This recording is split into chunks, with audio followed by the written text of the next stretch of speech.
नमस्कार मित्रांनो, खूप खूप स्वागत आहे तुमचं आपल्या व्हिडिओमध्ये. मित्रांनो, आजच्या व्हिडिओमध्ये मी तुम्हाला वाय-सी-एम-ए अथवा बी-एचा जो विषय आहे पॉलिटी 225 उद्या जो होणार आहे टी-ई-टीचा पेपर याचे मी तुम्हाला आज आय-एम-पी क्वेश्चन सांगणार आहे. ठीक आहे. माझ्याकडे इथे जवळपास 4 ते 5 प्रश्नपत्रिका आहेत. यामधनं मी तुम्हाला आय-एम-पी क्वेश्चन देणार आहे. तर तुम्हाला जर हे आय-एम-पी क्वेश्चन्स वगैरे पाहिजे असेल, तसेच तुम्हाला होम असाइनमेंटचे उत्तर वगैरे पाहिजे असेल, इम्पोर्टंट नोट्स वगैरे जर पाहिजे असेल, तर तुम्ही आपलं ॲप्लिकेशन आहे प्ले स्टोअरवरती ते डाउनलोड करू शकता. ठीक आहे. याची लिंक दिलेली आहे व्हिडिओच्या डिस्क्रिप्शनमध्ये. त्यावर क्लिक करून तुम्ही इन्स्टॉल करू शकता. तर चला मित्रांनो, व्हिडिओला सुरुवात करूया. आपल्याकडे बघा आता सर्वात पहिला जो आय-एम-पी क्वेश्चन आहे, तो कुठला आहे बघा. भारतीय घटनेने स्वातंत्र्य प्रदान करणारे जे दिलेले हक्क आहेत, ते कोणते आहेत? ते तुम्हाला लिहायचे आहेत. तुम्हाला थोडक्यात काय करायचं तर जी घटना आहे, ती सगळी तुम्हाला जी आहे ती वाचून घ्यायची आहे आणि त्यामधला कुठला पॉईंट असणार आहे? स्वातंत्र्य प्रदान. ठीक आहे. हा पॉईंट तुम्हाला वाचून घ्यायचा आहे घटनेमधनं. नंतर आहे बेरोजगारीचे विविध प्रकार स्पष्ट करा. सध्याचं जर तुम्ही बघितलं, तर त्यानुसार तुम्ही बेरोजगारीचे विविध प्रकार लिहू शकता. नंतर आहे बेरोजगार भत्ता मागणीची कार्यपद्धती स्पष्ट करा. ठीक आहे. ते देखील तुम्हाला वाचून घ्यायचं आहे. बेरोजगारी हा टॉपिक वाचून घ्यायचा आहे. रोहिओ अंतर्गत राबवण्यात येणाऱ्या कामाचे स्वरूप तुम्हाला स्पष्ट करायचे आहे. ग्रामीण विकास कार्यक्रमाचे तुम्हाला वैशिष्ट्य देखील लिहायचे आहेत. हे देखील तुम्हाला वाचून घ्यायचं आहे. नंतर आहे आदिवासी जमातीबद्दल तुम्हाला सर्व वाचून घ्यायचं आहे. आदिवासींसाठी कोणकोणते पूरक व्यवसाय उपलब्ध करून दिले आहेत. म्हणजे थोडक्यात जेवढे काही आदिवासीचा टॉपिक येईल, ते तुम्हाला सर्व वाचून घ्यायचं आहे. नंतर आहे नैसर्गिक आपत्तीच्या काळात शेतकऱ्यांविषयी महसूल खात्याचे कर्तव्य कोणते? ते तुम्हाला लिहायचं आहे. नंतर आहे जमिनीवर वहिवाट करणाऱ्या कुळाच्या नोंदीचा आढावा घ्या. नंतर आहे ब्रिटिश राजवटीचे महत्त्व स्पष्ट करा. ब्रिटिश राजवटीचे महत्त्व तुम्हाला स्पष्ट करायचं आहे. त्यानंतर आहे बघा वन कामगाराचे कुशल कामाचे स्वरूप. अजून समोर बघूया आपण. ग्रामीण भागातील लोक जंगलावर कसे अवलंबून राहतात, ते तुम्हाला लिहायचं आहे. बांधकामाचे विविध प्रकार तुम्हाला सांगायचे आहेत. कुठले-कुठले प्रकार असतात बांधकामाचे. नंतर बांधकाम कामगारांचे मजूर संघटना संघटित होण्यामध्ये अडथळे कोणते येतात, ते तुम्हाला लिहायचं आहे. किमान वेतन कायदा देखील तुम्हाला स्पष्ट करायचा आहे. ठीक आहे. नंतर बांधकाम मजुरांच्या आरोग्याविषयी सुविधा कोणत्या-कोणत्या आहेत, ते तुम्हाला त्याच्यामध्ये लिहायचं आहे. समोर बघूया आपण अजून. बांधकाम व्यवसायातील स्त्री मजुरांच्या समस्या कोणत्या-कोणत्या आहेत, ते तुम्हाला लिहायचं आहे. भारतीय अर्थव्यवस्थेसमोर कोणतीही 5 आव्हानं तुम्हाला लिहायची आहेत. भारतीय घटना तुम्हाला वाचून घ्यायचा आहे.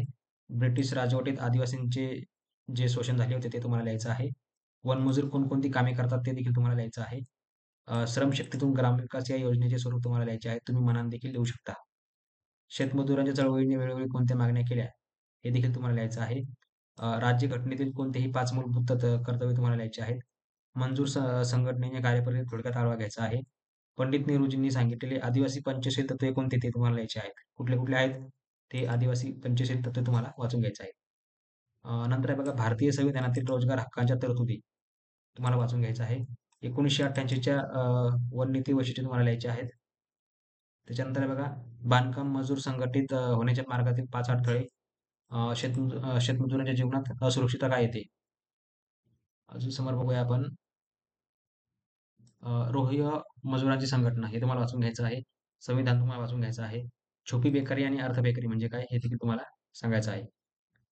त्याच्यानंतर पंडित नेहरू झालं. आदिवासी हा टॉपिक वाचून घ्यायचा आहे. अजून त्याच्यानंतर बघूया आपण जमिनीसाठी सत्याग्रह चळवळीचे स्वरूप तुम्हाला लिहायचे आहेत. वन नीती 1988 कायदा तुम्हाला लिहायचा आहे. वन मजुरांचे प्रकार सांगायचे आहेत. आदिवासी क्षेत्रातील काम त्याच्यानंतर ग्रामीण लोकांचे जंगल संबंधी. त्याच्यानंतर बघा आदिवासींनी आपल्या हक्कांसाठी परिपूर्ती करता यावी यासाठी उपाय विशद करा. नंतर आहे बांधकाम मजुरांसाठी विविध कल्याणकारी सेवा कोणत्या आहेत ते देखील तुम्हाला सांगायचे आहेत. बघूया आपण अजून काही कुठल्या-कुठल्या ह्याच्यामध्ये. भारतीय राज्यघटना वाचून घ्यायची आहे. रोजगार टॉपिक तुम्हाला वाचून घ्यायचा आहे. रोजगार हमी योजना वाचून घ्यायची आहे तुम्हाला.